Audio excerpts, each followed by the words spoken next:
और जिन लोगों ने राम को ही उपेक्षित कर दिया था और जिन लोगों ने भगवान राम के अस्तित्व पर ही प्रश्न खड़ा किए थे, वे केवल भगवान राम के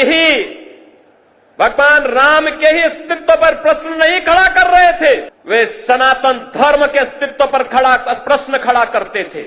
हमने जो कहा, ये डबल इंजन की सरकार ने जो कहा था वह तो करके दिखा दिया।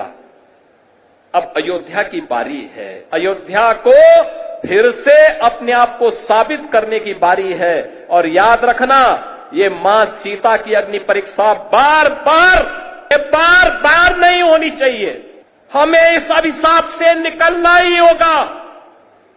अयोध्या को भव्य और दिव्य रूप देना ही होगा। बहनों और भाइयों, ये सचमुच हमारे लिए अत्यंत आह्लादित करने वाला क्षण है। याद करिए, आज से 8 वर्ष पूर्व ये 8वां संस्करण है दीपोत्सव का। और प्रथम संस्करण में जब हम लोग आए थे, राम कथा मंडप भी छोटा था, भीड़ में उत्साह था, लेकिन एक ही स्वर गूंजता था। और वह स्वर एक ही गूंज रहा था, एक ही नारा लग रहा था। वह नारा था, चाहे वह संतों की ओर से, चाहे वह भक्तों की ओर से, एक ही नारा था कि योगी जी एक काम करो, मंदिर का निर्माण करो।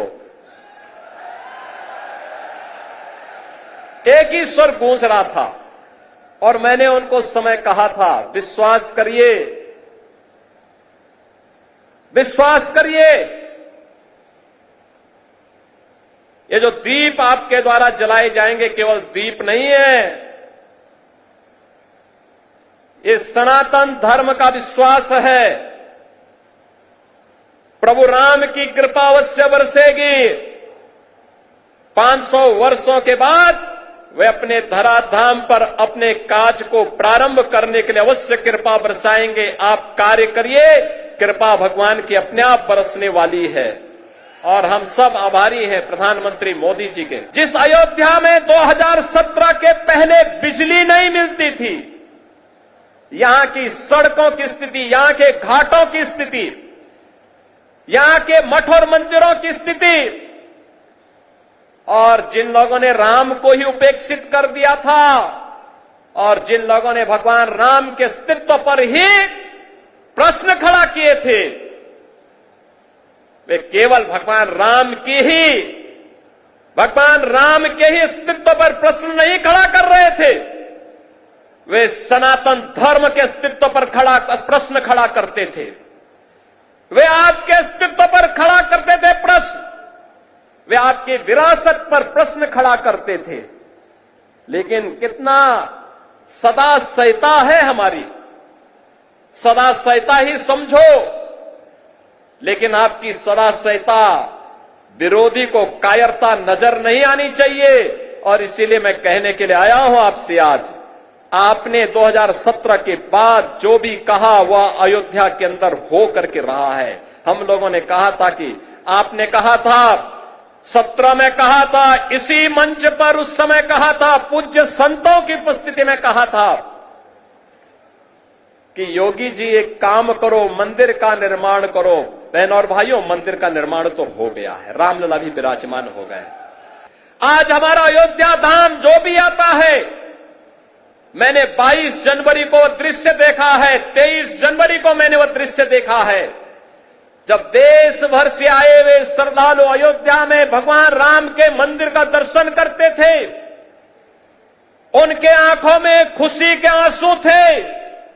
कोई पिलर को पकड़ करके आंसू बहाता था और कोई जमीन पे लेट करके भगवान को भी दंडवत करता था, उनके सामने शीश नवाता था, लेकिन अपने अश्रु बहा करके खुशियों को भी उजागर करता था।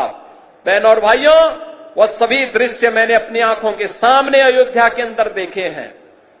और मैंने उन लोगों के भी काले कारनामे देखे हैं जिन्होंने राम भक्तों के लहू से अयोध्या को और सरयू मैया को लहूलुहान किया था। वह दृश्य भी हम लोगों ने अयोध्या के अंदर देखा है और इसीलिए मैं आपको एहसास कराने के लिए आया हूं। आज हमने जो कहा, ये डबल इंजन की सरकार ने जो कहा था वह तो करके दिखा दिया। अब अयोध्या की बारी है। अयोध्या को फिर से अपने आप को साबित करने की बारी है। और याद रखना, ये मां सीता की अग्नि परीक्षा बार बार नहीं होनी चाहिए। हमें इस अभिशाप से निकलना ही होगा। अयोध्या को भव्य और दिव्य रूप देना ही होगा। इसके लिए अयोध्या वासियों को एक बार फिर से आगे आना होगा और इसी के लिए आज हम आपको एहसास कराने के लिए आए हैं। ये जो कार्यक्रम इतनी भव्य रूप में यहां पर आयोजित हो रहे हैं, ये जो स्वरूप है अयोध्या का, ये बदलावा स्वरूप आज दुनिया को अपनी ओर आकर्षित कर रहा है। कोई सोचता था अयोध्या में 4 लेन की सड़कें होंगी, धर्म पथ के नाम पर होंगी, राम पथ के नाम पर होंगी, भक्ति पथ के नाम पर होंगी, जन्मभूमि पथ के नाम पर होंगी। कोई जानता था इतने फ्लाईओवर अयोध्या के अंदर बनेंगे? कोई कभी कल्पना करता था कि अयोध्या, जहां 4 घंटे 5 घंटे बिजली नहीं मिलती थी, जो लोग आपको बिजली के लिए तरसाते थे, सड़ी हुई गर्मी में तरसने के लिए छोड़ देते थे, वे भी आज राम की दुहाई दे रहे हैं। जो लोग राम जी की पेड़ी में सड़े हुए जल में आपको स्नान करने के लिए मजबूर कर देते थे, वे भी आज अयोध्या आकर के अपना ताल ठोकना चाहते हैं। लेकिन हम लोगों ने तो राम जी की पेड़ी को ऐसा बना दिया, एक तरफ से आज पानी आता है और दूसरी ओर निकल जाता है। ऐसे लगता है जैसे हरिद्वार की राम जी की पेड़ी आज हर जी की पेड़ी बनकर के यहां के भक्तों को तार रही हो। आज अयोध्या को देश की पहली सोलर सिटी बना दिया गया है। नमामि गंगे में विरल गंगा, निर्मल गंगा का काम हो रहा है। हर घर नल की योजना के माध्यम से हर घर में शुद्ध पेयजल उपलब्ध करवाने का कार्य भी हो रहा है।